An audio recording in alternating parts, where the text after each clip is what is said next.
Hello and welcome back for another weekend jewelry school. I'm Melissa Muir. Lately I have seen a lot of posts, whether it's on Instagram or Facebook or anything like that, from people who are saying, I want to get into doing some jewelry, but I don't know where to start. What do I need? So this video is going to be kind of quick and dirty and just kind of go through what I feel like are some of the essentials when you're very first getting started making jewelry. Now obviously the tools necessary for creating jewelry are going to be determined by what you're trying to make. So if I'm trying to do something that is just wire, I'm going to need a few different tools than maybe what I need for jumping into soldering or piercing or carving and casting wax. So we're just going to start with the very basic tools that all jewelers should really have in their studio. Let's start with the pliers and cutters. Now when it comes to getting pliers and cutters, you really don't need to spend a ton of money. But here I've got a whole range of tools, starting with some very economical brands. These are going to feature just kind of a rubber handle. There may or may not be a spring on these that are going to help you open up your pliers and close them. And these are not going to have the best finish, so you may need to do a little bit of work on these. For instance, when I get these, the edges here are pretty sharp, and so I may need to take a little bit of sandpaper or something like that to kind of help finish the faces on this. To do something like that, I would make a sanding stick. In this case, it's about 400 grit, and then I would open up the jaws of this and I would just run this sandpaper across the face and then also along those corners, just to kind of smooth that corner out. I would also take these pliers and kind of work it here on the face of the jaw or the inside of the jaw, just to kind of give that a nice, smooth, even finish. Now pliers like this are where I started, and they are going to run you anywhere probably under $10 a pair. So like I said, very affordable on something like these, and they're great, they're workhorses. Then you can make a move up to a couple of different pairs of pliers. Now these two sets I use all the time, and it depends on what I'm using. If I'm working with heavier gauge wire, then I'm going to be using something like the Wubbers, or those that have a really strong nose on my pliers here. Now you'll notice in each different case I have 3 sets of pliers. I have a flat nose, I have a chain nose, and I have a round nose. Now that's going to help me with different geometries of my wire, but it's also going to help me accomplish different tasks. So I would highly suggest that you have at least one of each.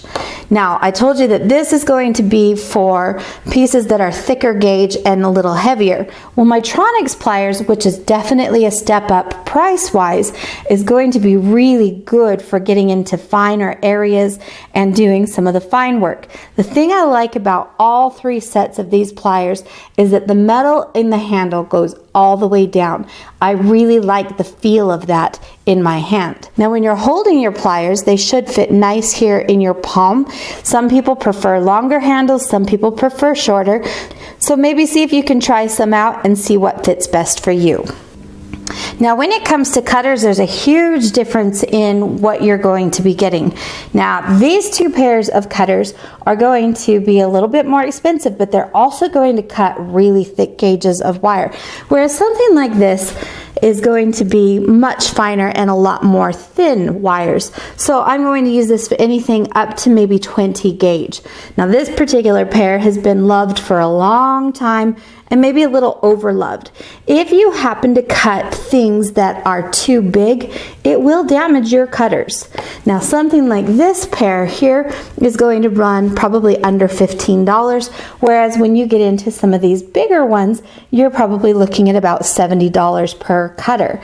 Now, you've got a whole range in between these two. So you're just going to need to take a little bit of time, figure out what kind of wire you're working with, or sheet or anything like that, and get the size that is going to work the best for you. Now staying on that theme of cutters, there's also cutters that I use for sheet metal, because sometimes I just need to cut things down, or maybe I need to trim away areas. So in this case I have 22 gauge metal, and I've punched things out with my hydraulic press and pancake dies, and sometimes what I need to do is just to come in and trim off these edges. Well, we have different shears that are available for that. And you'll need to double check which rating your shears have. So in this case, we actually have a couple pairs of kitchen shears that I really like to use in my studio, but I know that they're going to work just fine doing what I need it to do. And when it comes to picking a pair of shears for you, you want to pick something that feels good in your hand so that you don't have too much fatigue as you're working through some of this. Another very important thing to have in your studio is some kind of a ruler or way to measure. Now, I like to have these steel rulers in my studio, whether they're stainless or steel or whatever the case is going to be. And I like to make sure that they have both inch markings and centimeters.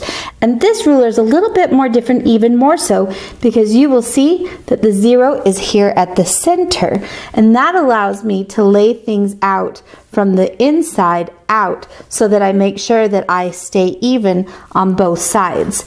In addition to that, I have tons of these little 6-inch rulers all over my studio.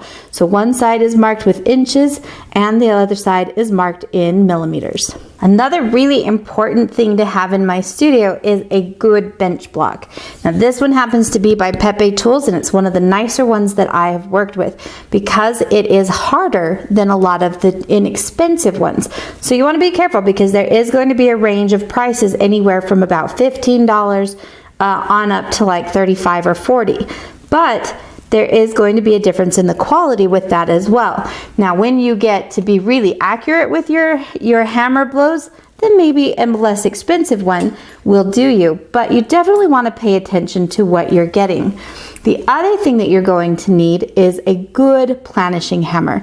Now, a planishing hammer has two faces that are both round, and in this case, one has a slight dome to it, whereas the other one is nice and flat. Now, a good planishing hammer is also going to have slightly rounded edges here, not really sharp, because if they're really sharp, that means it's going to leave a sharp mark on your piece if you happen to hit it incorrectly.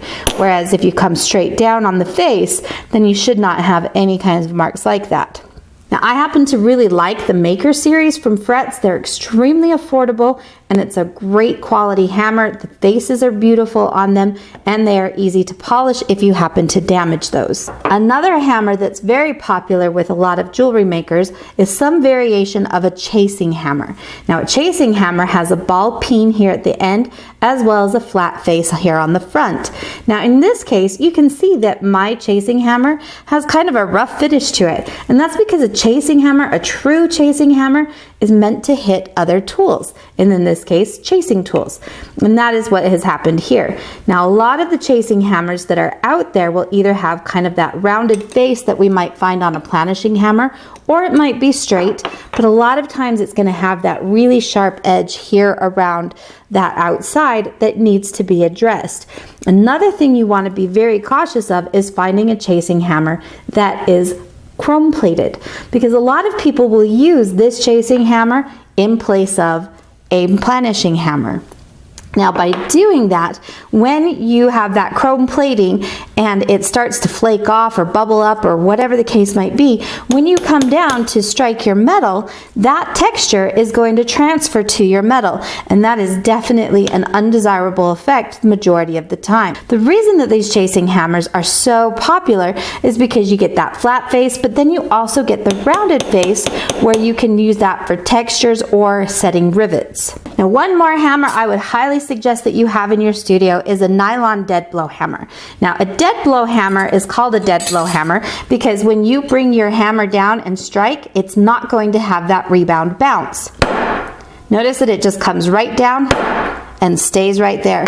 Whereas when we have another hammer, you see how that bounces? That is what I'm talking about with that rebound.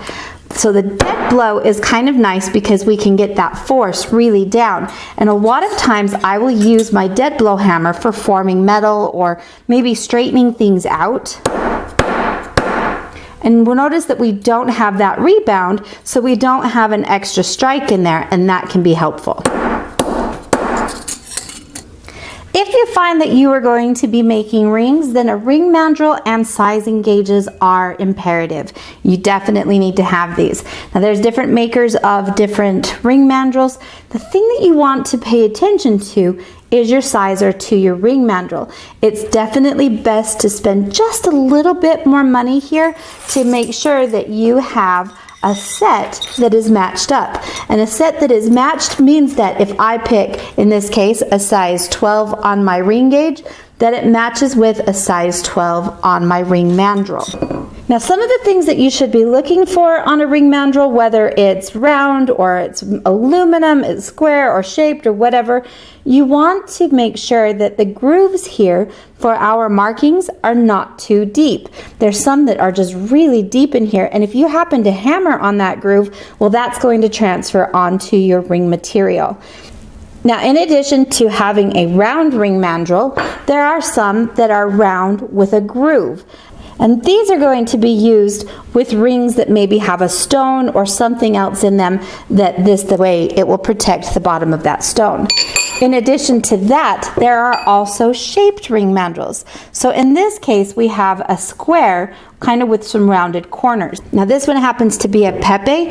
If I take a Pepe ring sizer and I put it onto my Pepe ring mandrel, it's going to match up exactly. So again, it's really important that whatever set you buy, you get a set that match.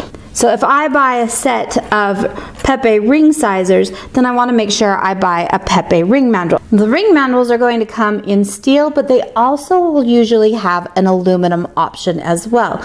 And you'll notice the color difference between the aluminum versus the steel. So some of them are going to be anodized, some of them are just going to have a little lighter look. And it just depends on which one you're using. Now the next thing I cannot live without in my studio is a saw frame. Now you can see here that there's many different sizes and styles, and we can even go extremely large if I'm going to be working on very large pieces. So you have a number of options out there. When I very first started, this is the frame that I use. Now when I started, this is the frame that I used. Very inexpensive, probably about $15 to $20, and it's very basic. This is called a French or German style frame. Now you have these little wing nuts here that allow you to loosen and tighten the washer that is going to be holding onto your saw blade. And when it comes to saw blades, I happen to use quite a few different sizes. So I've got this little saw blade organizer, and what I did was wrote the size of each of the blades that I'm using, and I will put them in there. When you buy saw blades, they usually come in packs of 12. You can also buy them by the gross, so there will be 12 packs of 12 inside of that. Now, how do you know which size to use? Well, that's just going to be determined by which size of metal you're trying to cut. So in my case, I find that I do a lot of intricate piercing, and so even if I'm using a thicker metal, I like to have a finer blade. So a 5/0 blade is going to be my go-to. Now we'll do a whole different video talking about saw blades and frames and sizes and everything like that. So this is just an introduction, but make sure you stay tuned for that one. Now, I've showed you a few different saw frames and blades that I use, but what do you use to pierce on? Now you'll notice my bench pin has both the anvil and the bench pin, and I bought this one because at the time I didn't have a bench block. But you may also notice that there's a lot of surface marring on here, and that is because this is not a really strong, hard, heat-treated bench block. So you have to be careful because some of that can cover or transfer into your metal. Now I also have my bench pin. This bench pin happens to be a little narrower, but there are wider ones that you can purchase as well. When you have a bench pin, just to show you, when we have our bench pin, there are two sides. We have a flat side, and then we also have a side that has kind of an angle to it. Now, I always pierce on that flat side, and you'll notice that that's also where I've done my drilling. Some people like to do it differently, and you'll just need to figure out what works best for you. Now you'll also notice that I have several different areas of this bench pin cut out, and that is so that I can accomplish different tasks. Maybe I need to hold something one way or another, or maybe I just need to do some piercing on this. And the piercing part would allow me to get my saw blade into here and yet still hold my metal the way that it needs to be held. And the inside here allows me to support my metal while I do the cutting. Another thing you're going to need is a set of files. Now I have some larger hand files in a cut 2, and I also have a half round file. Notice that these also have handles that have been put onto those. And I will say that a better quality file is definitely going to cost you more, but there's a big difference between a good quality one and one that's not quite such a good quality. Now, as far as needle files go, you can see that this set gets used a lot. This is one that I bought very, very inexpensively, probably over a Harbor Freight or something like that. And the files themselves work great. There's a lot of different shapes, but they are a little bit more coarse. So that works really good for a lot of good metal removal. But then I did also purchase a nicer set of needle files that come in different shapes as well as different cuts. Now when it comes to the cut of your needle files, the lower the number, the more coarse it is. So a 0 or a 00 is going to be very coarse. And really when you get into like anything lower than a 0, you're probably looking to use those more for wood or softer materials, not so much the metal that we do in jewelry. My coarse file that I like to use for a lot of metal removal is going to start maybe at a cut 2. So I really like to use a cut 2 for that coarse metal removal. Then a 4 and a 6 are going to move me more into that pre-polishing phase. From there, I will follow it up with sandpapers. Now when we get into sandpapers, I just went over to my local hardware store and I picked up some of these plexiglass pieces, and I picked up a variety of different sandpapers. I've got a video out there already, and I'll link to that, where I just used a spray adhesive on this and I just applied that on here and trimmed off any excess, as well as creating some sanding sticks. And this I put, as you can see, just on a paint stir stick. And that way then I have something that's nice and handheld and it's easy to move around, but I also have a good solid flat surface for those times that I need to make sure I've got a flat surface on my piece. Now this is a really nitty-gritty, fast look at what I feel is necessary for when you start to make jewelry. These are the things that I started with. And then from there, obviously, it can go in so many different directions, and that's really going to be determined on what it is that you are working with and what you want to make. Now, as you get into this, you will find that maybe you want to step it up and buy a little bit better tool here or there, or whatever the case might be. I will say, always buy as nice as you can afford. Now, sometimes that means that you can afford the economy line and you go with that. But you may find later on down the line that you may want to take it a step further, and that's fine too. But always buy as nice as what you can afford. Now, as far as where to find all of these items, I will include links down in the bottom. One of my favorite places to go is toolcandystore.com, and that is in partnership with Micro Tools. Now, if you guys find this video helpful, please be sure to give me a thumbs up, leave a comment down below, let me know what you think, or if there's other things that you are looking for. Please be sure to subscribe. Make sure you ring that bell so that you don't miss any of the notifications. We have a lot of really fun things coming up, especially next month. You are not going to want to miss them, and you'll definitely want those notifications. We'll see you guys later. Have a wonderful weekend. See you next time on Weekend Jewelry School.